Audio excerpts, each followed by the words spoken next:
제일 좋은 거는 경기를 살려야 되는 거죠. 트럼프가 가지고 있는 옵션이 뭐 여러 가지 있다고 하면 그 중에 하나가 관세였고, 두 번째가 감세, 세 번째가 디레귤레이션이잖아요. 규제 완화. 그래서 이 디레귤레이션이 이제 남은 옵션인데, 아마도 올해 하반기나 지금부터는 규제 완화를 통해서 경기가 아니면 산업이 더 활성화되는 그런 방법을 쓰지 않을까 이렇게 생각을 하고요. 예. 감세도 있잖아요. 소득세, 법인세 낮춰주고 이런 부분들이 궁극적으로 경기 개선에 이제 영향을 줘야 되는 건데, 사실 트럼프 입장에서는 연준이 금리를 안 내려주는 게 상당히 좀 아쉬운 국면이라고 볼 수가 있죠. 예, 오랜만에 인사드립니다. 우리자산운용 김영롱이고요. 퇴근길 라이브 시작하도록 하겠습니다.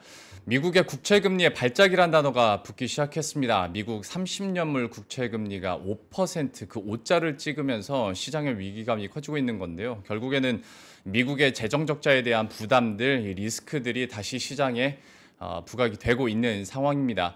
아무래도 지금 상황에서 트럼프 대통령의 감세안까지 통과가 된다면 재정 적자는 더 심각해질 테고, 이러다 보면 국채 발행 증가, 그러면 당연히 국채 금리는 튈 수밖에 없다라는 시나리오인데, 과연 지금의 상황을 한 번에 잠깐의 발작으로 봐야 될지, 아니면 그 심각성을 실제로 우리가 고민을 하면서 이것을 투자 전략에 녹여내야 될지, 이 부분 한번 체크해 보도록 하겠습니다. 오늘 피나클 경제연구소의 장재철 대표와 함께합니다. 어서 오십시오. 네, 안녕하세요. 안녕하십니까. 앞에서 제가 잠깐 상황 설명은 했습니다만은, 뭐 국채 금리가 뭐 30년물이긴 합니다만은 5자를 찍었다는 것 자체도 시장에서는 좀 당연히 겁이 날 수밖에 없고, 10년물도 이제 4.67 뭐 이 숫자들이 계속 이어지다 보면 주식 시장에도 분명히 악영향인데, 지금의 상황을 어느 정도의 심각성으로 읽고 계신지 그것부터 한번 얘기를 해주시죠. 예, 일단 30년물 금리지만은 5%를 찍었다는 것은 우리가 뭐 많이 얘기하는 심리적 마지노선 뭐 네. 이런 개념이 될 수가 있겠죠. 그리고 과거에도 보면 이렇게 금리가 5% 수준을 넘어가게 되면 시장에서의 조정이 한번 있었죠. 2023년이었나요? 그때도 한번 5% 올라가면서 2022년이었죠. 그때 약 한 뭐 3개월 상관 내에서 S&P 500가 10% 정도 조정됐던 경험도 있었거든요. 예. 그때는 연준이 이제 정책 금리를 막 올리면서 피치를 할 때라서 좀 시장의 충격이 컸지만은, 어쨌든 지금은 급속하게 올라간 부분은 없었습니다. 그렇지만 앞에서 말씀하셨던 것처럼 미국의 재정 적자에 대한 우려가 불거졌는데, 그거랑 같이 됐던 게 무디스가 미국의 신용 등급을 낮췄잖아요. 네. 그러면서 미국 국채에 대한 어떤 신뢰도가 떨어지면서 수요가 줄고 가격이 떨어지면서 국채 가격이 금리가 올랐던 부분에서 다시 이제 하원에서의 감세한 처리가 난항을 겪으면서 이제 이런 일이 벌어진 거거든요. 네. 그래서 발작이라고 하면 뭐 갑작스럽게 일어나는 거를 우리가 발작이라고 할 수가 있는 건데, 그 정도는 아니지만 지금 진행되고 있는 미국에서의 예산안이나 감세안의 처리 그 과정, 그리고 이제까지 불거졌던 미국 경제 펀더멘털과 미국의 재정 건전성의 지속 가능성에 대한 이슈들을 놓고 본다고 하면, 지금 미국 국채 금리가 올라간 그 현상 자체를 우리가 무시하지는 못하지 않겠느냐, 이렇게 볼 수 있을 것 같아요. 그래서 시장을 지금 보면은 지금 수준에서의 금리에서 올라갈 것이다, 내려갈 것이다, 반반 나뉘는 것 같아요. 네. 그렇지만 제가 볼 때는 앞에서 말씀드렸던 여러 가지 요인들 중에서 우리가 펀더멘털하게 미국의 재정 적자 수준이 여러 가지 요인에 의해서 더 커질 수가 있고, 부채가 더 높아질 수 있다는 점 자체는 우리가 국채 가격 수급으로 봐야 되잖아요. 예. 이런 것들은 다 공급이 늘어나는 요인이 되는 것이고, 그리고 우리가 4월 달에 봤었던 셀 USA, 그러니까 미국 자산, 달러 자산에 대한 수요가 준다는 것 자체는 이런 국채, 미국 국채에 대한 수요가 주는 거잖아요. 네. 수요는 줄고 공급은 늘어나면 가격은 떨어지고, 그러면 국채 금리는 오를 수밖에 없겠죠. 그쵸. 그래서 저는 지금 나타난 현상이 일시적인 거라기보다는 어떻게 보면 중기적으로 미국 국채 금리를 더 높은 수준에 놓을 수 있는 그런 여지를 만들 거라고 보고 있습니다. 그렇지만 뭐 많은 분들이 미국 경기는 둔화될 것이고, 또 연준은 언제인지 모르지만 올해 안에 금리를 낮추니까 네. 단기 금리가 내려오면 장기 금리도 내려오는 그 영향을 봐서 금리 내려오지 않겠느냐 이런 전망을 할 수 있는데요. 네. 제가 볼 때는 그 내려오는 영향이 지금 레벨업된 올라온 수준에 비해서는 크지 않지 않을까 이렇게 생각을 하고 있습니다. 그러니까 짚어주셨던 것처럼 신용등급 강등도 사실 강등됐을 때 당시는 오히려 네. 그래도 스무스하게 넘어가네라는 느낌이었는데 국채금리 5% 찍는 것, 그다음에 또 20년물 국채 입찰률도 워낙 저조하게 나타나다 보니까 이게 한꺼번에 또 시장에 반영이 되면서 좀 더 리스키해진 느낌이 좀 있습니다. 예, 그래서 지금 말씀 주신 대로 응찰률, 뭐 낙찰률 그런 것도 중요한데 사실 그 이전에 보면 무디스가 신용등급 낮추고 난 다음에 주식시장은 상당히 빨리 그 반등을 했잖아요. 회복을 했는데 그때 시장 전문가들이 다 같이 했던 얘기가 그 미국의 재정 건전성이 악화되는 것 그 자체로 인해서 등급이 낮아졌는데 이거를 무시해서는 안 된다. 왜냐하면 이 재정 건전성이 나빠지게 되면 궁극적으로는 앞에서 계속 말씀드렸지만 국채 발행이 늘어나게 되는 거예요. 예. 국채 발행을 하면 이게 시중에 유동성이 공급이 되는 거잖아요. 네. 그러면 더 달러가 많이 풀리게 되면 시장에는 어쨌든 간에 인플레이션 압력이 생기는 것이고 그렇게 되면 달러가 또 약세를 보일 수 있는 요인이 있잖아요. 네. 결국 달러 자산에 대한 수요가 과거보다 강하지 않을 수 있다라는 것 그 자체는 일부 미국 금융시장한테는 상당히 부정적인 요인이 될 수가 있는 거죠. 그래서 레이 달리오도 이런 얘기를 했고요. 많은 사람들이 지금 이 재정 건전성 이슈 이걸 가지고서 우리가 미국을 볼 때 지금 상황은 다르다는 거죠. 왜냐하면 우리가 벌써 달러 자산에 대한 신뢰를 잃기 시작하거나 아니면 거기에다가 의심을 갖기 시작했다는 게 그쵸. 시장에 반영됐잖아요. 그래서 예. 저는 올해 4월과 그 이전과 이후에서는 분명히 우리가 이러한 어떤 레짐 체인지, 구조 변화를 반영하지 않겠느냐 이렇게 보고 있습니다. 그러니까 사실 지금도 각국과의 관세 협상을 하면서 상대 통화국에 대한 절상 압력도 계속하고 있고 그렇죠. 왜냐하면 결국에는 달러 약세도 한편으로 원하긴 하는 거니까 트럼프가 예. 그런 상황에서 이거 적자를 어떻게 메울까 하다 보니 뭐 사실 흘러가면 달러 스테이블 코인까지 가는 건데 그렇죠. 지금 상황에서 그러면 지금 나온 현상만 봤을 때 감세안이 정말 통과가 될까라는 문제 하나, 재정 적자가 지금 갑자기 뭐 해결될 것 같지는 않은데 이런 국채 금리에 대한 고공행진이라고 표현을 해도 될지 모르겠습니다만 어쨌거나 이런 4.67%대 흐름들 당분간은 좀 이어질 거라고 봐야 됩니까? 어떻게 보세요? 예, 그렇게 높은 수준으로 가야 되지 않나 이렇게 봅니다. 그래서 지금은 국채 시장의 수급에 대해서 말씀을 드렸지만은 이 관세의 효과가 지금 뭐라 그럴까? 우리 인플레이션을 높여줄 수 있다는 우려를 많이 하잖아요. 물론 미국이 중국에 대한 145%의 관세를 30%로 낮추면서 미국 전체의 관세율이 많이 낮아지기는 했지만 그 이전보다 높은 건 사실이잖아요. 그렇죠? 네. 그렇게 높아진 관세는 궁극적으로 인플레이션 압력으로 작용할 수밖에 없을 거고요. 인플레이션 압력이 높아진다고 하면 연준이 금리 인하를 3번 해야 될 걸 2번, 한 번으로 줄일 수밖에 없잖아요. 네. 미국 경제가 아주 급속하게 경기 침체로 가지 않는 한. 예. 근데 그 경기 침체 자체도 보면은 뭐라고 그럴까? 관세율을 낮췄으니까 경기 침체 확률이 확 줄었잖아요. 네. 그렇죠? 그런 면에서 보면 연준의 입장에서는 금리를 낮추는 확률이 적어지니까 경기 침체 확률은 더 줄어들게 되고 연준은 금리를 덜 내려야 되는 것이고 그렇다고 보면 국채 아니면 뭐 정부 적자나 국가 부채의 그 과다로 인한 수급상에 있어서의 높은 금리뿐만 아니라 인플레이션 자체도 영향을 미칠 수가 있는 거죠. 그래서 미국 국채 금리가 생각했던 것보다 높은 수준에 있을 확률이 이제 더 많아졌다고 볼 수 있는 거고요. 예. 감세안 자체에 대해서는 지금 상당히 미 의회 내에서 특히 공화당 하원 내에서의 갑론을박이 큰 것 같아요.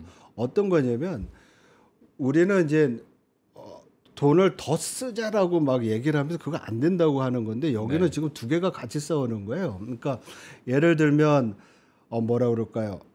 빈곤층에 대한 지원까지도 줄이면서 재정 지출을 줄이자려는 판이 있고 예. 그거 하지 말라는 사람들이 있고 또 감세를 더 강하게 해야 되는데 강하게 하지 말자는 얘기도 있고요. 네. 그래서 이게 지금 안에서 난상 토론이 있는데 어쨌든 지난 몇 시간 전에 수정안이 통과된 것 같아요. 공화당 하원 내에서는. 네네. 근데 이게 문제는 그게 하원을 또 통과해야 되고 또 상원에 가서 또 처리가 그렇죠. 돼야 되잖아요. 근데 많은 사람들이 우려하는 것이 이번 감세안이 앞으로 10년 동안 미국의 재정 적자나 국가 부채를 3조에서 5조 정도 더 늘린다는 얘기예요.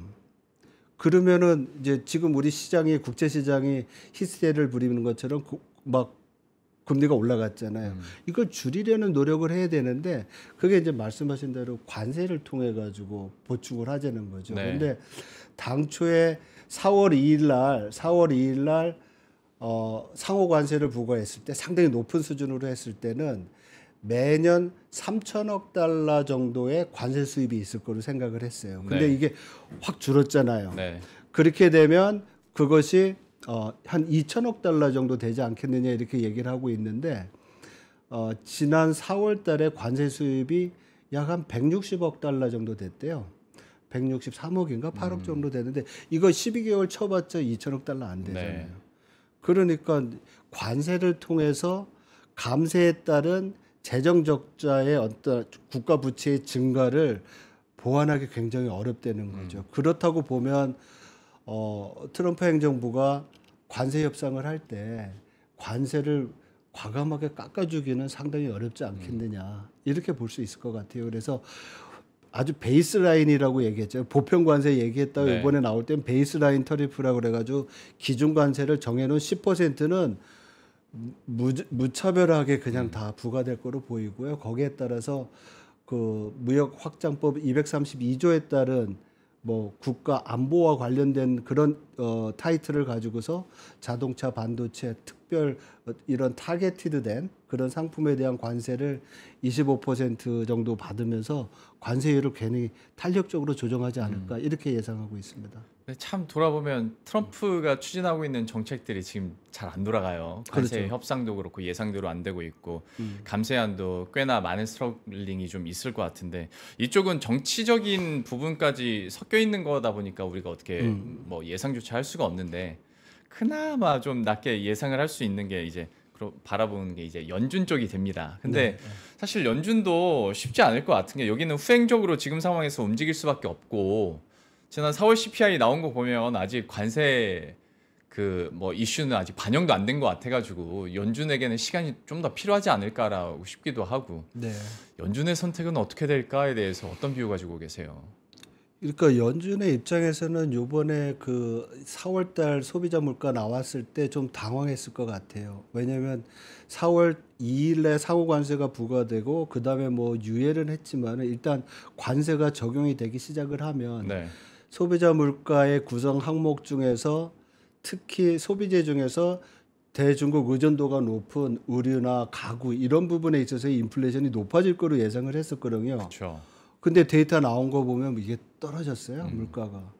그러니까 연준 파월 의장도 얘기하는 게 웨이트 앤 씨에서 좀 두고 보면서 좀 판단하자라고 했는데 네. 그 기간이 점점 길어질 수밖에 없다는 생각이 듭니다. 네. 왜냐하면 관세 효과는 너무 분명하거든요.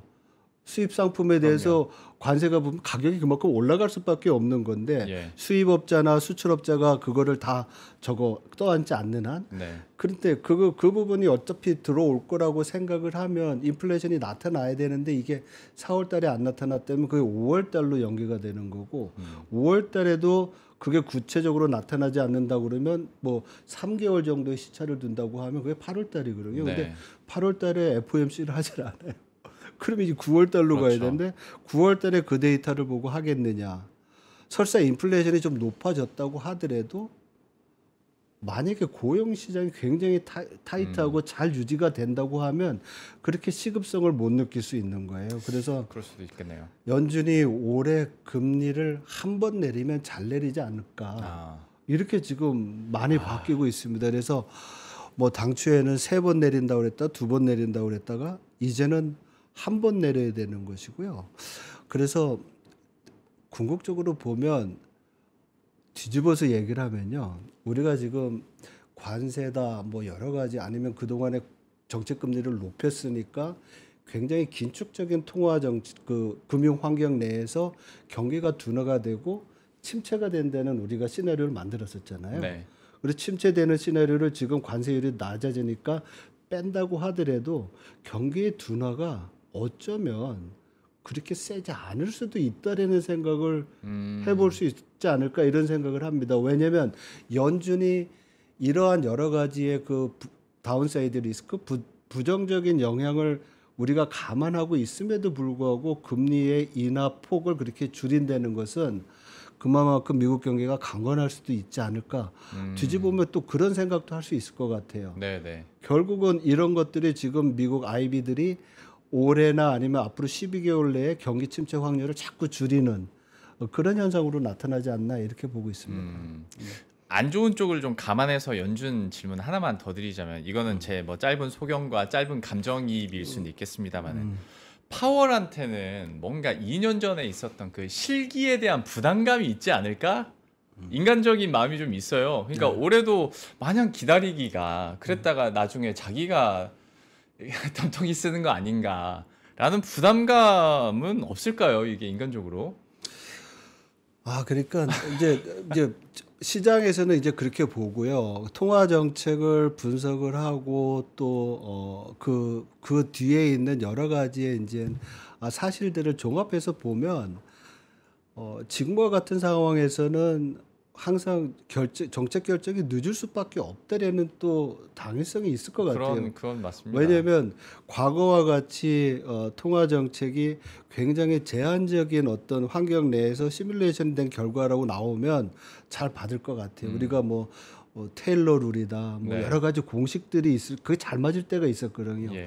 근데 어느 순간부터 테일러 룰에 제시되는 그 금리의 밴드가 엄청 커진다든지 아니면 양적 완화라는 전통적인 통화 정책에 의해서 유동성이 굉장히 많은 상황에서의 통화 정책의 그 단점 이런 것들을 보면 제가 볼 때는 통화 정책이 굉장히 어려운 상황이라고 보고요. 그리고 이 연준이 가지고 있는 두 가지의 책무가 있잖아요. 고용과 인플레이션에 대한 그리고 인플레이션 목표 2% 네. 그리고 완전 고용 수준의 실업률 4.2% 이 기준이 딱 작동되는 한에서는 제가 볼 때는 그때의 그런 판단과 지금의 판단이 같아야 될 것 같아요. 그래서 만약에 이번에도 실기를 했다라는 평가를 들을 수도 있을 것 같아요. 만약에 시나리오 지금 전망대로 안 간다고 하면 예.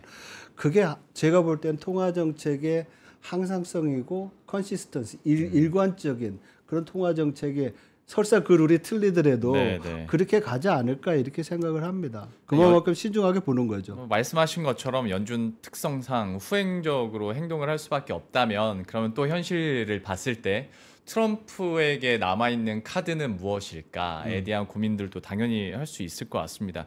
어떻게 하면 재정 건전성을 좀 좋게 할 수 있을까? 그 도지부서로는 물론 다 결판이 난 것 같긴 합니다만은 이걸로는 한계가 있는 것 같고. 그렇죠. 야, 어떤 카드 있다고 보세요? 제일 좋은 거는 경기를 살려야 되는 거죠. 경기를 살려서 세원을 풍부하게 하는 거죠. 트럼프가 가지고 있는 옵션이 뭐 여러 가지 있다고 하면 그 중에 하나가 관세였고 두 번째가 감세, 네. 텍스컷이었고 관세는 이제 터리프고 감세 텍스컷 세 번째가 디레귤레이션이잖아요. 규제 완화. 그래서 이 디레귤레이션이 이제 남은 옵션인데 아마도 올해 하반기나 지금부터는 규제 완화를 통해서 경기가 아니면 산업이 더 활성화되는 그런 방법을 쓰지 않을까 이렇게 생각을 하고요. 예. 그 이전에 이제 감세도 있잖아요. 소득세, 법인세 낮춰주고 이런 부분들이 궁극적으로 경기 개선에 이제 영향을 줘야 되는 건데 사실 트럼프 입장에서는 연준이 금리를 안 내려주는 게 상당히 좀 아쉬운 국면이라고 볼 수가 있죠. 그렇죠. 네. 네. 그러다 보니까 이제 뭐 트럼프는 파월 계속 압박을 한 번씩 할 테고. 그렇죠. 아까도 이제 말씀하셨지만 4월달 인플레이션이 생각보다 안 높게 나오니까 네. 전월 대비로도 시장 예상치를 하회하니까 거 봐라 그 인플레이션 없지 않느냐. 그리고 스티븐 미란 같은 경우에는 미국 경제에서 수입이 차지하는 비중이 10% 14% 정도밖에 안 되니까 그 물가에 미치는 영향 제한적이다. 그래서 금리 내려라. 그래서 연준에 대한 압박은 계속 될 것 같아요. 이런 스타일로. 그래서 네. 파월 의장이 굉장히 이제 힘든 시간이 오겠지만은 인플레이션에 대한 어떤 인플레이션 안정에 대한 확신이 없는 한 아니면 지금 일부 이코노미스트들이 전망하는 것처럼 3분기 말부터 그러니까 예를 들면 지금 아까 말씀하신 더치 그 정부 효율부에서 예. 공무원들 해고했잖아요. 네. 저도 20만 명, 30만 명까지도 해고한다고 하면 그 효과가 9월 달부터 나타난다고 하거든요. 그러면 9월 달부터 실업률이 올라가는데 그 속도가 빨라진다고 하면 네. 뭐 12월 달에 금리 내리는 거 그것보다 좀 앞에서도 내릴 수도 있고 아니면 또 일부에서는 지금 국채 금리가 너무 올라서 시장 금리가 올라가고 지금 모기지 금리도 엄청 올랐잖아요. 네. 그만큼 내수 경기에 부담이 되니까 큰 폭의 금리 인하도 해야 된다. 이런 여러 가지 스토리는 나오는 것 같아요. 네, 그렇지만 네. 제가 볼 때는 맨 처음에 말씀드린 대로 여러 가지 인플레이션 상황이나 경기들을 봤을 때는 12월 달에 내리는 것이 지금 타당하지 않나 이렇게 보죠. 다 확인하고 내리자는 거죠. 네, 네. 그러니까 이게 사실 뭐 경기가 좋아지는 게 가장 옳은 답이긴 하겠습니다만은 또 대표님이시니까 너무 잘 아실 거잖아요. 비용을 줄인다고 해서 회사가 성장하는 건 아니고 재무제표상으로 개선은 될 수 있겠으나 네. 도지부가 얼마나 지금의 미국의 경제적인 문제를 해결할 수 있을까에 대해서는 사실 갸우뚱함이 있습니다. 뭐 일부 어느 정도 개선은 하겠지만 그렇다고 규제 완화를 해서 자기네들 그 안에서만 규제 완화를 한다고 경기가 살아날 수 있을까? 결국에는 다른 나라들과도 무역을 해서 올려야 되는 건데 근데 관세 장벽은 계속 올라가고 있고 그럼 현실적으로 지금 답이 없는 거 아닙니까? 미국 입장에서? 미국 입장에서 본다고 하면 물론 우리 이제 한국적 입장에서 보면 글로벌 경기나 트레이드나 뭐 무역이 굉장히 이제 중요한 그 요인이 될 수 있지만은 일단 미국은 우리가 그냥 라지 클로스드 컨트리라고 보거든요. 대외교역이 차지하는 비중이 크지 않고 그러니까 국내 경기 부분이 크니까 물론 이제 그렇다고 대외 부분을 절대 무시할 수 없는 건 무시해서는 안 되죠. 왜냐하면 그 작은 부분이 궁극적으로 무역 적자와 아니면 정부 재정 적자를 가져와서 지금의 그 뭐라 그럴까요? 이 난맥상을 만들었기 때문에 그렇죠. 예? 기축통화의 지위도 떨어지고 미국의 어떤 신뢰, 펀더멘털이 약화된 부분이 있어서 그렇지만은 제가 볼 때는 일단은 여러 가지 방법 중에서 지금 남아 있는 옵션 자체로는 규제 완화를 통하고 또 아니면 해외로부터의 직접 투자를 많이 받는 관세 압박을 통해 가지고 이런 식을 통해서 경기를 활성화하는 방법이 남은 옵션 중에 하나다. 그리고 인플레이션이 좀 빨리 안정이 되고 관세 협상이 빨리 진행이 되면 그래서 제가 볼 때는 그 실효 관세율 자체가 15에서 20% 정도 되면 우리가 우려하는 것만큼의 그런 어떤 관세로 인한 부작용이 나타나지 않을 것 같아요. 그래서 미국의 그 학교에서 발간하는 그 논문들 있잖아요. 예. 아카데미 쪽에서 미국의 적정 관세 얘기 나오면 스티븐 미란 보고서에도 있지만 약 한 20% 정도 얘기를 하거든요. 그러면 이게 중기적으로 수출하는 사람, 수입하는 사람, 그리고 소비자들이 그 부담을 나누면서 경기에 그렇게 크게 영향을 주지 않는 예. 적정 관세, 옵티멀 타리프의 그 범주에 들어갈 수 있는데 그 정도로 해서 좀 경기가 안정되는 거를 모색하는 게 바람직하지 않나 이렇게 생각을 합니다. 그래서 관세의 필요성에 대해서는 앞에는 말씀드렸는데 그게 너무 막 그렇게 강화가 되고 높아지면 인플레이션 압력 때문에 연준이 금리를 더 못 내리는 그 결과가 생기잖아요. 예. 그렇게 되면 그만큼 소비와 투자에 영향을 받으니까 그 부분이 아마 하반기에 우리가 이런 정책 조합을 미국 행정부와 연준이 어떻게 하느냐 그게 참 중요할 것 같아요. 지금의 카드들 뭐 행정부의 카드 그리고 연준의 카드도 잠깐 얘기를 해봤는데 그러면 대표님의 뷰도 좀 궁금해집니다.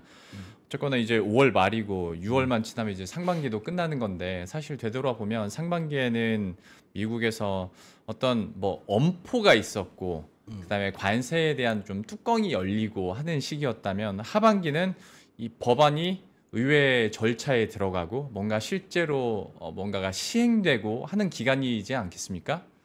증시에 대한 불확실성이나 변동성 측면에서 엄포를 놨던 불확실성이 더 클까? 아니면 그런 악재들이 시행되는 하반기의 변동성이 더 클까에 대해서 어느 쪽에 조금 더 방점을 두십니까? 저는 모든 문제가 터진 상반기가 변동성이 제일 큰 거로 보고요.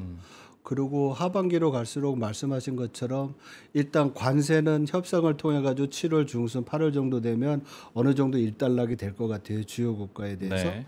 그리고 지금 진행되고 있는 감세안이나 예산안 자체도 상원 하원을 지나면서 불확실성이 완화가 될 것 같고요.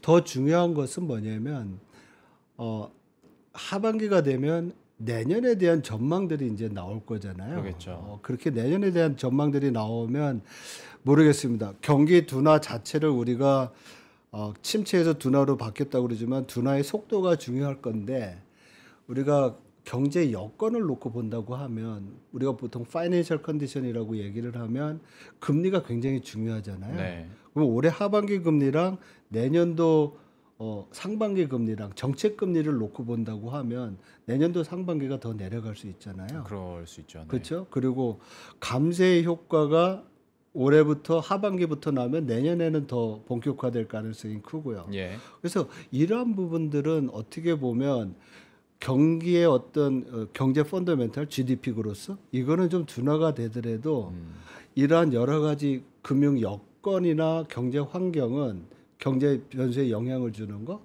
이런 것들은 하반기로 갈수록 점점 더 좋아지지 않을까 이렇게 생각을 합니다. 그래서 중요한 것은 이러한 어떤 금리라든지 불확실성의 어떤 정도와 경계 하강 속도 있잖아요. 이게 어떤 식으로 나타날지가 중요한데 앞에서 말씀드린 대로 저는 지금 일부에서는 경기 침체나 둔화가 심할 거라고 생각하지만 그 정도가 크지 않을 수도 있다라는 생각을 조심스럽게 지금 하고 있습니다. 좀 그렇게 됐으면 좋겠습니다. 그리고 뭐 이건 뭐 근거는 없습니다만은 내년 되면 이제 트럼프도 또 중간 선거 생각을 해야 되는 상황이니까 어떻게든 좀 어떻게가 어떤 건지 모르겠습니다만은 살리지 않을까라는 막연한 기대감도 좀 있는 것 같은데 한번 지켜보시죠. 관련해서는 어떤 네. 변동성이 어떻게 일어날지 보도록 하겠고 환율 얘기도 한번 해보시죠. 저희 앞에서도 제가 잠깐 그 상대 통화국에 대한 절상 압력들이 어쨌거나 미국에서는 계속 있는 상황이고 그렇다면 이제 우리는 또 관세 협상도 그렇고 환율 대응을 어떻게 해야 될 것인가에 대해서도 고민이 많을 것 같습니다. 그리고 사실 이게 무슨 레인지에 대한 차이는 물론 있겠습니다만 원달러 환율이 떨어졌을 때 이점과 또 올랐을 때 이점은 분명히 따로따로 있으니까요. 환율 상황은 좀 어떻게 보시고 또 각각의 이점들은 우리에게 어떤 기회가 될 수 있을지 이거 좀 해석을 해주세요. 일단 진짜 환율 전망을 하고 이게 지금 이슈가 되는 게 이 관세 협상의 환율이 하나의 그 변수가 될 수 있는가에 대한 이슈잖아요. 근데 네. 다행스럽게 지금 얼마 전에 끝난 일본과 그 미국의 그 재무상들의 갓도랑 베센트가 얘기했잖아요. 예. 근데 현재 엔화 환율 수준은 시장에서 결정된 거고 펀더멘탈 잘 반영한다. 그래서 어떤 구체적인 수준의 달러 옌 수준을 뭐 우리 얘기하지 않았다. 맞습니다. 상당히 긍정적인 것 같아요. 네.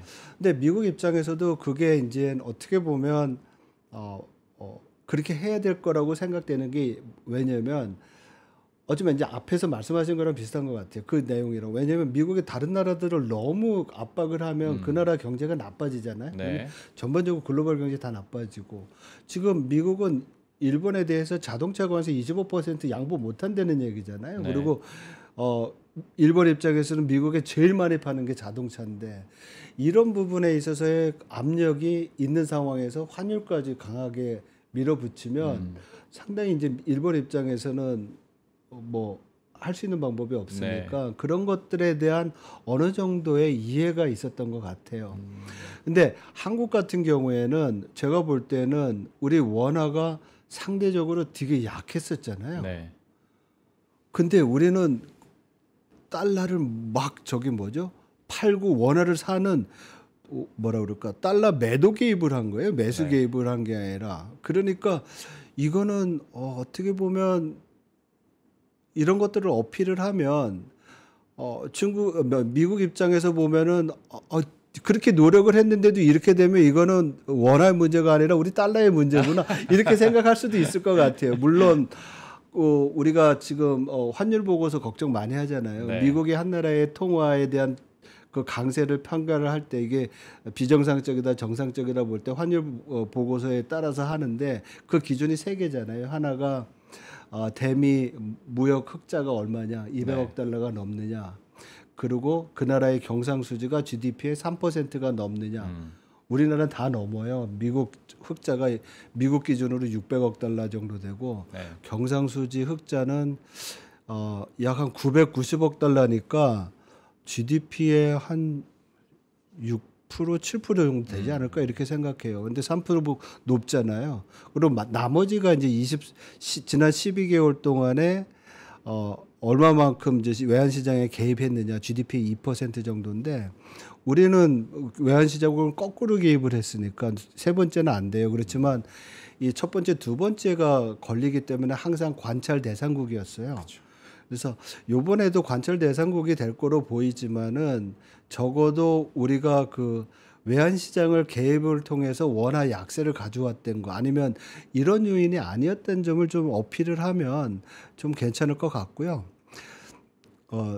더 중요한 건 이제 달러 원 환율이 그런 상황에서 어떻게 되겠느냐. 근데 말씀드린 것처럼 달러는 연말로 갈수록 약세가 되지 않을까 이렇게 생각을 해요. 기본적으로 성장률 둔화가 이제 예상이 되고 있고요. 침체는 아니더라도 작년에 2.8% 미국 경제 성장했는데 올해는 1.5% 이 정도 성장을 하고 기준금리, 정책금리 수준도 이제 낮아지고 있는 상황이고 국채금리는 올라가지만 그 자체는 미국의 이제 신뢰가 약화되는 부분이기 때문에 달러에 대한 선호는 줄을 수밖에 없는 거고요. 그러면 선호가 줄게 되면 달러 가치는 낮아질 수밖에 없는 거고. 그래서 현재 달러 지수로 봤을 때 100에서 99 정도 됐다고 하면 연말 되면 97, 98 정도 가지 않을까 이렇게 생각을 합니다. 그러면 달러 원 환율 자체는 최근에 이 달러에 대한 신뢰가 떨어져가지고 1,400원대에서 1,370원, 80원대로 내려왔잖아요. 사실 이거를 원래는 연말 환율로 보고 있었거든요. 그만큼 지금 이 레벨이 푹 꺼진 상황이기 때문에 올해 말 되면은 1,350원 내외까지도 갈 수 있다. 이렇게 지금 보고 있는 거죠. 그래서 저는 기본적으로 달러는 약세가 될 것이다. 유로화랑 엔화는 좀 강세로 가지 않을까. 그리고 이러한 것들이 반영이 된다고 하면 신흥국 통화도 우리 원화처럼 좀 강세가 되고 이렇게 원화가 강세가 돼야지만 또 펀드들이 외국 자본들이 또 한국으로 들어올 수 있는 그런 펀드 플로우가 또 생기지 않을까 이런 생각을 합니다.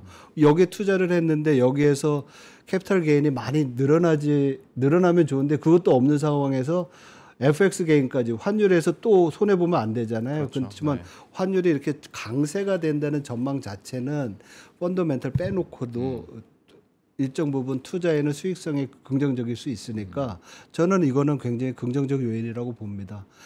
근데 만약에 이제 원화가 강세의 긍정적인 면이고 부정적인 면은 뭐 지금 수출 잘 안 되고 있고 관세 때문에 힘든데 워낙 강세되면 우리 수출 기업들 그만큼 힘들어지는 거죠.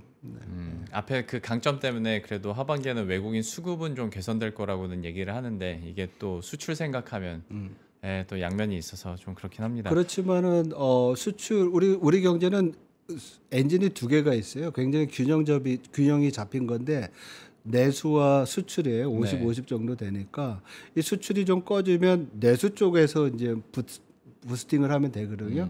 이쪽을 활력을 줘야 되는데 이 내수 부분에 대한 것이 우리 추경이나 신정부 들어오면서 뭔가 이제 으쌰으쌰 할 거 아니에요. 그렇게 되면 제가 볼 때는 이 수출보다도 이 내수 부분에서의 어떤 뭐 긍정적인 사인들이 나오지 않을까 이렇게도 기대를 합니다. 참 근데 또 내수 쪽으로는 아직까지는 소프트 데이터들도 너무 안 좋고 물론 이제 추경에 따른 직접적인 내수 활성화는 또 기대할 수는 있겠습니다만.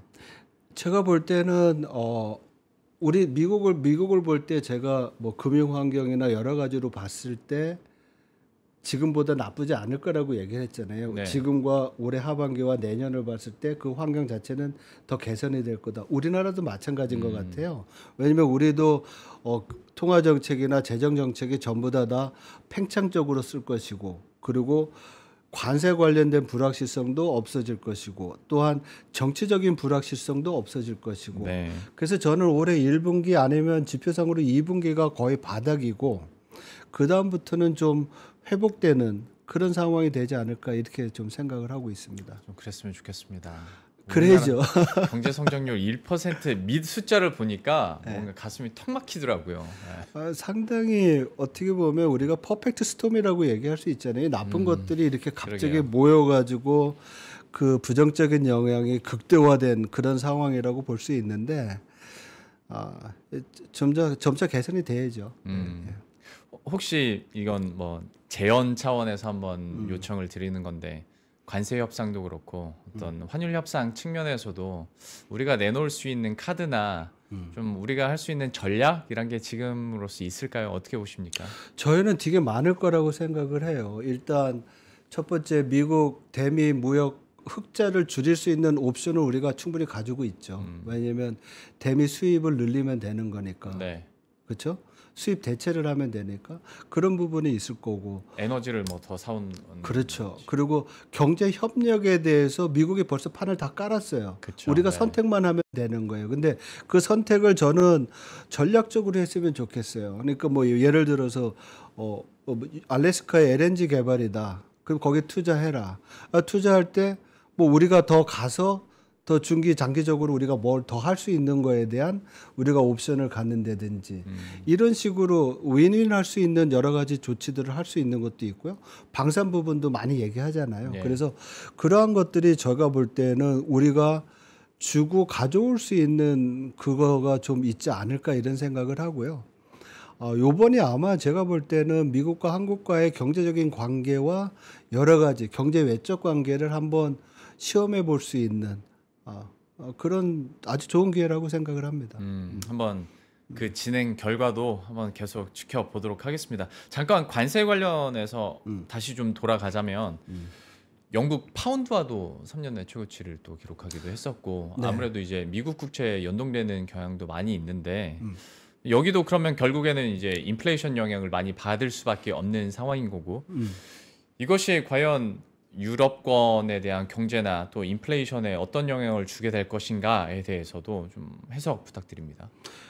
요번에 파운드가 강세된 거를 이제 봤을 때 강세가 된 게 영국의 인플레이션율이 굉장히 높아졌잖아요. 그러니까 4월 달에 이게 3.5%고 3월 달에 2.6%예요. 네. 그러니까 이게 뭐 거의 1% 포인트 정도 올라갔다고 보는데 0.8 정도니까 이렇게 인플레이션이 가속화가 되면 시장에서는 제일 생각하는 게 이렇게 되면은 보통 상황이면 금리를 올려서 긴축을 통해서 인플레이션을 낮춰야 되잖아요. 근데 지금은 뭐 영국도 그렇고 미국도 그렇고 금리를 낮추는 속도가 있었는데 과거에는 30km로 금리를 낮춰야 되는데 인플레이션이 높아지니까 15km로 네. 감속을 하는 거잖아요. 이런 부분들이 파운드화에 강세에 영향을 주지 않았나 이렇게 보고요. 인플레이션 자체를 놓고 우리가 본다고 하면 인플레이션을 가속화시킨 것이 어떻게 보면은 관세에 의한 상품의 어떤 교역을 통한 상품의 인플레이션 압력이 아니라 뭐 서비스라든지 아니면 영국 에너지부가 에너지 가격을 통제를 하고 이러는데 그런 부분에서 물가가 오른 부분이 있다고 해요. 그래서 미국과 마찬가지로 영국에서는 인플레이션이 높아졌지만 관세의 영향은 아직까지 나타나지는 않은 거예요. 근데 우리가 영국의 케이스에서 우리가 또 확인하는 건 뭐냐면 미국의 연준에 대해서 말씀드렸듯이 이 인플레이션 이 컨선 자체가 그러니까 관세에 대한 우려 자체가 인플레이션에 반영이 되면 금리 인하 속도가 줄을 수밖에 없다라는 걸 여기서 우리가 보는 거죠. 그만큼 중앙은행 입장에서는 인플레이션 압력이 높아지면 예.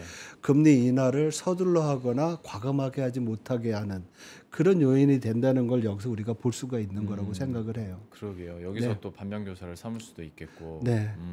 근데 저 듣다 보니까 이게 관세 영향보다는 자체적인 뭐 펀더멘털이랄지 아니면 영국 대응 때문에 인플레이션이 높아지고 있다라는 건데 이렇게 된다면 그러니까 관세 같은 뉴스 때문에 그런 게 아니라면 영국 내에서 혹은 유럽권에서 인플레이션이 좀 고착화될 가능성도 그럼 있는 겁니까? 되게 좋은 질문 하신 것 같아요. 그러니까 영국의 4월 달의 인플레이션은 우리가 그냥 보통 얘기하는 거 원오프. 그러니까 에너지 가격이 좀 규제에 의해서 네, 좀 네. 높아져가지고 올라간 부분이 있는데 지금 구조적으로 높아질 수 있다라는 질문하신 거는 저는 왜 관세에 대해서 연준이나 중앙은행들이 이렇게 신경을 쓰느냐의 문제거든요. 예를 들면 파월 의장도 기자회견에서 그러잖아요. 관세 충격은 공급 충격이고 공급 충격은 일시적이다. 네. 예를 들어서 2025년 7월 1일 날 관세율을 지금 0%에서 10% 올려 딱 그러면 그러니까 7월 달에 10% 물가가 수입 물가가 딱 올라가는 거잖아요. 네. 그러고 난 다음에 6월 달, 7월 달은 그만큼 올라가는데 7월 달, 8월 달은 관세 안 올리면 똑같거든요. 그렇죠. 그렇게 되면 이게 원오프 일시적인 거라고 볼 수가 있는 거예요. 근데 문제는 뭐냐면 지금 관세가 4월 2일 날 들어오고 난 다음에 나라들마다 이게 지금 계속 바뀌는 거잖아요. 네. 물론 내려오긴 하지만은 과거에 없던 거에서 올라가는 거거든요. 이렇게 올라가게 되면 수입 상품에 대한 인플레이션은 높아지는데 수입 상품에 대한 인플레이션이 올라가게 되면 두 가지 채널이 있어요. 하나는 기대 인플레이션이 올라갈 수 있잖아요. 네. 내가 맨날 먹던 뭐 미국에서 다른 캐나다에서 수입해 오던 음료수 가격이 올라가면 이거 나중에 더 올라가고 뭐 걱정이 생길 거 아니에요. 그렇죠. 그럼 인플레이션에 대한 기대가 높아지죠. 두 번째는 상품 가격이나 이런 것들이 올라가면 이게 서비스 물가로 전이가 되는 거예요. 그렇게 되면 이게 원오프가 아니라 지속적으로 물가에 대한 영향을 줄 수가 있는 거죠. 그러니까 연준이 왜 뭐 적어도 3개월 정도 지켜보자 이런 거는 그다음 물가가 수입 물가를 통한 일반적인 물가 상승이 어떤 채널로 갈 수 있는지에 대한 어떤 그것도 봐야 되는 그런 상황이죠. 그래서 이게 얼마나 지속성이 있는 건지. 그리고 더 중요한 거는 이런 물가 상승이 기대 인플레이션에 얼마만큼 영향을 줄 수 있는 건지 그걸 봐야 되는 건데 사실 기대 인플레이션도 보면 서베이 기대 인플레이션은 무지 빨리 올라왔어요. 미시간 대학에서 조사하는 거 보면 엄청 높잖아요. 근데 시장의 가격에서 함의된 그 인플레이션은 거의 변함이 없어요. 2%대 중반, 후반.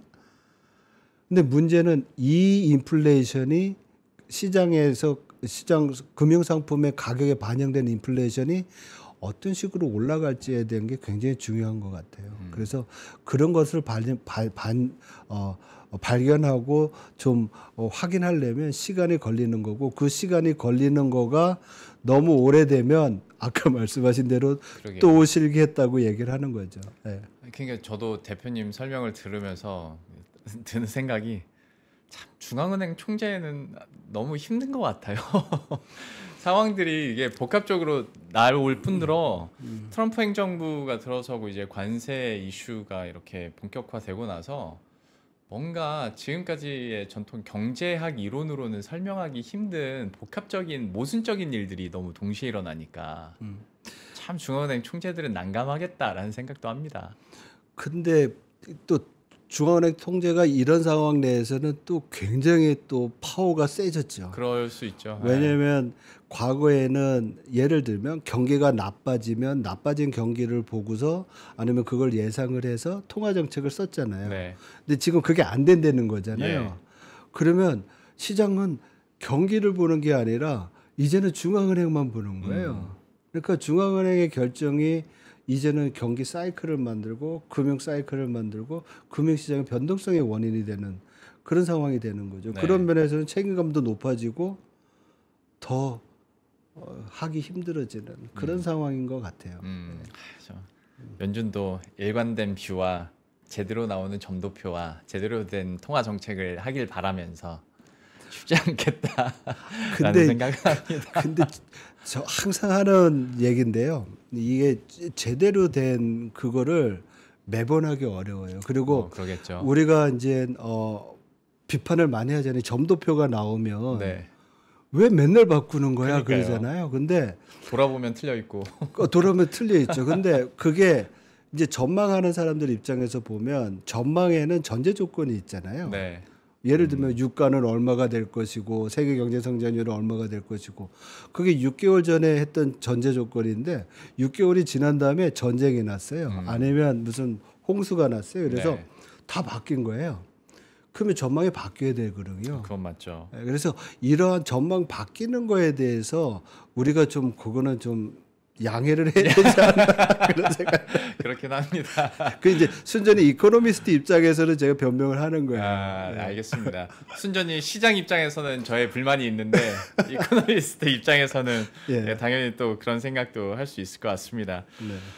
전반적인 환경들, 상황들 그리고 각 부서라고 해야 될까요? 행정부와 또 중앙은행의 대책들에 대해서 잠깐 논의를 해봤는데 전략적인 측면에 대한 아이디어도 한번 여쭙겠습니다.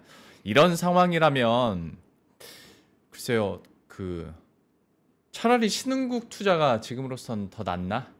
라는 생각도 그래서 더 많이 하게 되기도 하고. 근데 또 일각에서는 야 그래도 선진국이야 라고 얘기를 하시는 분들도 있는데 대표님께서는 좀 전략적인 측면은 비중 조절을 어떻게 하세요? 저는 조금 뭐라 그럴까 이렇게 말씀드리고 싶어요. 그러니까 여태까지는 미국 예외주의에 따른 과도한 미국에 대한 비중이 높았던 게 있었잖아요. 네. 그거를 조금 털어내고 조정해야 될 필요 있지 않나 이런 생각을 합니다. 그래서 이것이 뭐 지금 뭐 몇 퍼센트라고 말씀하시는 것보다도 우리가 관심을 이제는 미국 예외주의 자체가 과거보다는 이제 틀리잖아요. 네. 그리고 뭐 우리가 제일 많이 볼 수 있는 게 유럽 경제에 대한 물론 유럽도 지금 어려운 부분이 있긴 하지만은 유럽에서도 뭐 재정의 어떤 확대를 통해서 성장의 모멘텀을 더 가져가고 가려는 노력을 하고 있고 중국도 재정 지출을 늘리고 경기 부양을 하고 또 신산업에 대한 투자를 많이 하잖아요. 과거보다는 이게 없었던 현상들이 나타난 거잖아요. 네. 그러면 그만큼 관심을 좀 보여야 될 거로 보이고요. 그리고 제일 많이 받는 질문 중에서 셀 USA라고 했는데 이러면 우리 이제 미국 비중 많이 줄여야 돼? 줄이지는 않는 것 같아요. 자본의 어떻게 보면 흐름은 좀 있기는 하지만 예를 들면 이거죠. 물론 4월달 그 금융시장 변동성이 일어나기 전이지만 올해 1월부터 3월달까지 미국 국채를 외국인들이 얼마만큼 보유를 했느냐, 늘었겠느냐, 줄었겠느냐. 예. 보면은 1,360억 달러인가요? 늘어났어요. 네. 중국이 뭐 2019년까지 미국 국채를 제일 많이 가지고 있었는데 지금 3위로 떨어졌다. 그래서 중국이 미국 국채를 판다. 이거 셀 USA다. 네. 다 그래야 되지 않냐. 근데 중국이 팔아도 다른 나라들이 더 샀어요. 그래서 미국에 대한 어떤 미국 시장에 대한 뭐라 그럴까요? 포지션 자체를 우리가 크게 흔들릴 필요는 아직까지는 없지 않나 이런 생각을 합니다. 왜냐하면 이노베이션이 있고 이노베이션에 따른 시장을 만드는 능력이 있는 나라이기 때문에 네. 그 시장에 대한 밸류는 우리가 해야 되는데 그동안 우리 뭐 국내 투자자들도 미국 너무 많이 했잖아요. 네. 그러니까 그 말씀하시니까 제가 순간 약간 걱정이 됐던 게 예. 미국 투자 정말 많이 하고 올해도 1월부터 4월까지는 우리나라 개인 투자자들이 미국 주식에 대해서는 순매수를 하다가 다 돌아섰죠. 5월에 돌아선 거예요. 네네네. 그러면 어떻게 합니까? 약간 대표님의 방금의 조언과는 좀 다르게 움직이는 것 같은데. 아니, 그러니까 주식 시장에 대해서는 그러니까 우리 전체적인 어떤 에셋 포트폴리오를 보면 미국 시장이라는 게 주식, 채권도 여러 가지가 있잖아요. 네. 그리고 이쪽에도 여러 가지가 있고 신흥국이랑 유럽 쪽에서도 그렇게 놓고 본다고 하면 미국의 달러 자산과 위안화 자산과 유로 자산 이런 식으로 우리가 우리가 배급을 한다고 하면 그 내 안에서의 어떤 조정이 좀 필요하지 않나 이런 생각을 하는 거죠. 그리고 미국 시장을 그렇게 많이 파는 것은 제가 볼 때는 우리는 좀 장기 투자를 해야 되는데 너무 단기 투자를 많이 하시는 거 아닌가 이런 생각도 좀 듭니다. 뚝 떨어졌다가 또 단기 반등, 짧은 시간에 또 탄력적으로 반등을 하기도 네, 했고. 그만큼 우리가 다이나믹하고 그런 건 좋은데 모르겠어요. 그래서 많이 받는 질문 중에서 그럼 우리 미국 시장 이제 그만 떠날까라고 얘기를 한다고 하면 그거는 아니지 않나 이런 생각을 합니다. 한때 그래서 중학개미가 그렇게 많이 늘었다고 하긴 하던데. 중학개미요? 네, 서학개미가 이제 이쪽이면 중국 쪽으로 많이 늘었다고는 하는데 지금은 여전히 그래도 미국 쪽으로는 비중을 여전히 두고 계신 것 같은데 그러면 신흥국 시장 투자에 대한 뷰는 투자 의견은 대표님 어떻게 갖고 계십니까? 신흥국 투자는 어떻게 보면 성장성에 대한 투자라고 볼 수가 있는 거고 앞에서 말씀드렸듯이 환에 대한 건데요. 예. 저는 모르겠습니다. 아직까지는 저는 선진국 쪽에다가 좀 비중을 두고 뭐 미국, 유럽 아니면 뭐 일본 이런 식으로 좀 생각하는 게 낫지 않나 이렇게 생각을 합니다. 그래서 큰 포트폴리오 조정 이런 것들은 잘 모르겠어요. 어떻게 해야 될지는. 워낙 뭐 꼭 우리나라뿐만이 아니라 뭐 중국이랄지 아니면 대만, 홍콩과 관련된 투자 매력도를 느끼시는 분들이 올해 1분기에 좀 많이 있었잖아요. 그리고 실제로 패시브 자금이 많이 흘러 들어가기도 했었고 네. 하다 보니까 뭐 투자에 도전하시는 분들도 주위에 꽤 많더라고요. 예, 뭐 지금 뭐 그건 앞에서도 말씀드렸던 것처럼 미국이라는 시장이 섹터뿐만 아니라 전반적으로 인덱스 자체도 굉장히 좋았었잖아요. 네. 그러니까 아무 생각 없이 그냥 투자를 하거나 아니면 뭐 M7이라든지 아니면 AI 관련된 테마주로 투자를 했던 분들이 많이 성공적이었다고 하면 이제는 미국에서만 그런 일이 벌어지는 게 아니라 중국에서도 있을 수 있고 그리고 뭐 젠슨 왕이 지금 타이완 가가지고 엄청 큰 발표하고 이러잖아요. 예. 이런 어떤 이슈들에 대해서 우리가 이제 관심을 좀 배분할 수 있는 부분이 있지 않나 이렇게 봅니다. 그래서 선별적인 어떤 투자 같은 경우에는 충분히 우리가 신흥시장국에서 기회가 있다고 그러면 봐야 되겠죠. 그렇지만 과거처럼 막 미국에 몰빵하고 미국에 대해서 또 갑자기 다 자금을 회수하고 이럴 필요는 없지 않나 이런 생각을 합니다. 알겠습니다. 선진국 투자와 신흥국 투자, 신흥시장 투자에 대한 의견도 한번 들어봤고요. 대표님 한 5분 정도 남아 있는데 실례지만 비트코인 한번 여쭤보겠습니다. 왜냐면 여기는 막 사상 최고가 지금 나오고 있고 난리 났지 않습니까? 아시다시피 네. 미국의 이런 국채금리 발작이 있고 나서 이쪽은 오히려 위쪽으로 튀었습니다. 비트코인에 대해서는 어떻게 좀 해석을 하고 계십니까? 비트코인은 상당히 제 아픈 부분 중에 하나입니다. 왜냐하면 제가 이제 캡에 있을 때 우리 그때 회장님이 한번 조사해 봐라 그랬을 때 아주 자신 있게 얘기했었거든요. 이건 아닙니다. 이거는 내재 가치가 없습니다. 그리고 경제학적으로 혹시 그게 몇 년 전입니까? 말하기 쉽습니다. 그럴 때 굉장히 강하게 얘기하고 그때 이제 버블 이슈가 부동산과 비트코인 같이 나왔을 때 그래서 그때만 정신을 제가 좀 차렸어도 정신 차린 게 아니라 이게 커머더티고 굉장히 제한적인 공급 하에서 거래가 될 수 있는 그런 상품이 될 수 지금 ETF 나오고 있잖아요. 네. 이런 가능성을 봤다고 했으면은 상당히 좋은 기회를 가지지 않았을까 이런 생각을 하는데 이제는 제도권 안으로 들어왔잖아요. 예.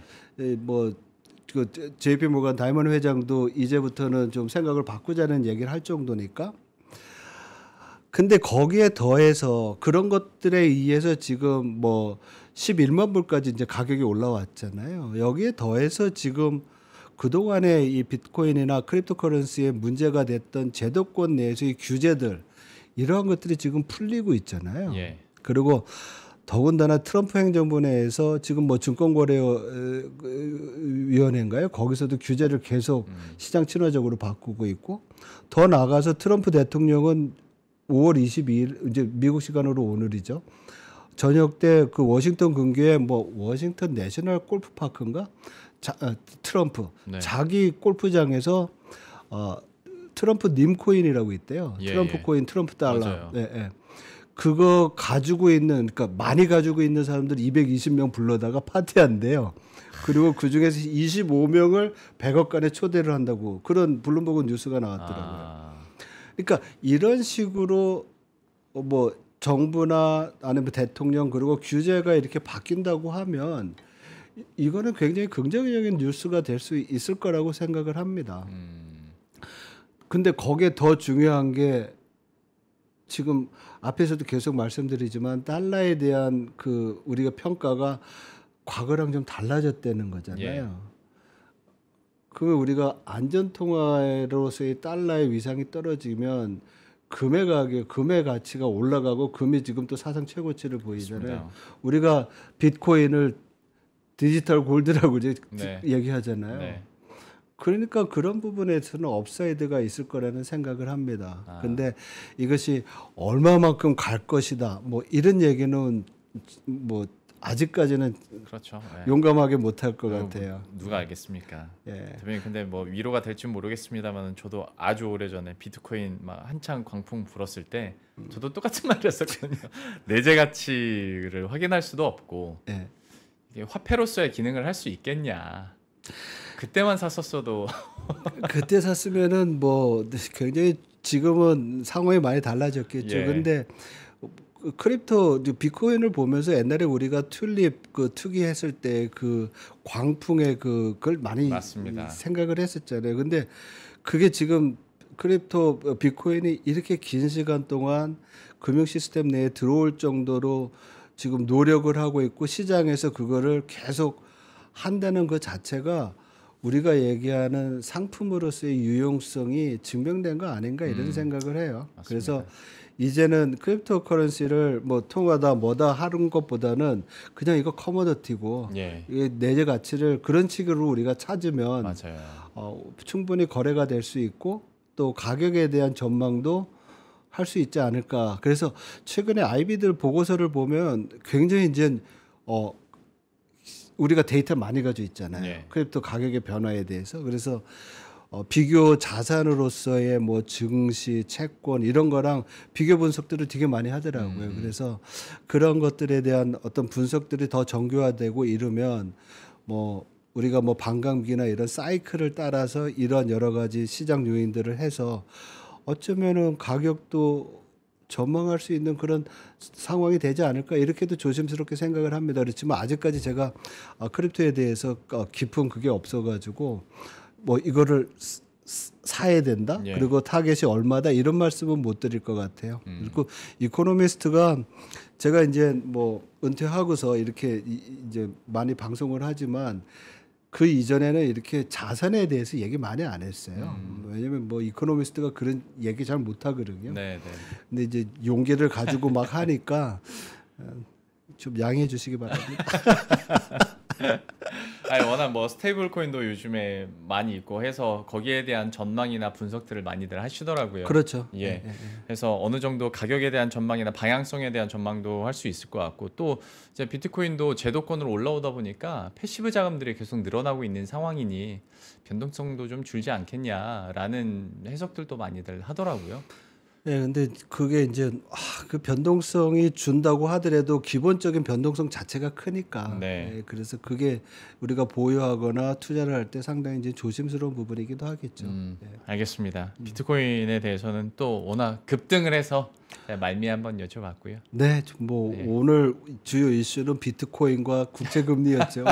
그렇죠, 그렇죠. 둘 다 솟았으니까요. 예. 네네. 이렇게 해서 오늘 미국 국채금리에 대한 이야기들 그리고 환율과 또 이와 더불어서 또 인플레이션에 대한 이야기까지 전반적으로 해봤고요. 피나클 경제연구소의 장재철 대표님과는 여기서 인사드리도록 하겠습니다. 오늘 말씀 고맙습니다. 네, 고맙습니다.